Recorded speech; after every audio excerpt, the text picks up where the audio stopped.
Right now, the Austin Fire Department is warning people to stay out of Barton Creek. The rain poured, the waters rose quickly, and the city acted by shutting down that waterway. Earlier this year, we began investigating the city's standards for closing down the creek.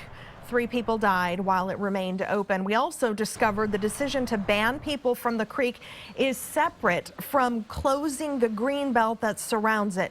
The city explained it typically takes a certain level of flow to trigger the fire department to close the creek. KXAN investigator Kevin Schwaller is live outside the Greenbelt tonight with a look at how things played out today. Kevin? I'm just off Spyglass Drive, and this tape is up blocking off anyone from going down there into the Greenbelt. Just a few minutes ago, a police officer came up asking us if anyone had been going down there.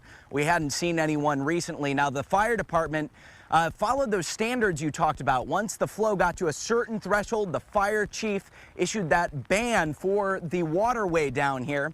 And when fire crews went down, a fire department spokesperson tells me they found up to about 40 people who they had to let know to stay out and away from that flowing creek. Barton Creek surged. We watched as the water rose, this video showing the change in less than an hour, while hikers continued to trek by. We've seen it bone dry, and we've seen it flooding torrentially. Quick change in the danger as water picks up speed is why we've been looking into the city's standards. Well, where I came from, water was starting to rise pretty quickly. Zachary Wyatt and his dog Gumbo were in the water by the end of their hike. Barton Creek submerged the path in front of them. There wasn't an exit that way, so we had to get wet, and we jumped in the water. I carried the dog with me, so. We noticed the flow on Barton Creek past the city's own threshold for the fire chief to put in place a waterway ban just before 1 in the afternoon. Less than an hour later, the fire department posted to Twitter saying the waterway was closed. Fire crews showed up to make sure no one was in the creek as waters continued to swell. And we started watching the flows earlier this morning. They were getting pretty high upstream from where we are now.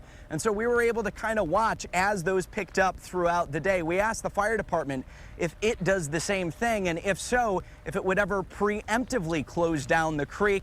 A fire department spokesperson explained the city process, how it watched the gauges, and simply stressed personal responsibility. Reporting along Spyglass Drive outside the Barton Creek Greenbelt, Kevin Schwaller, KXAN investigates.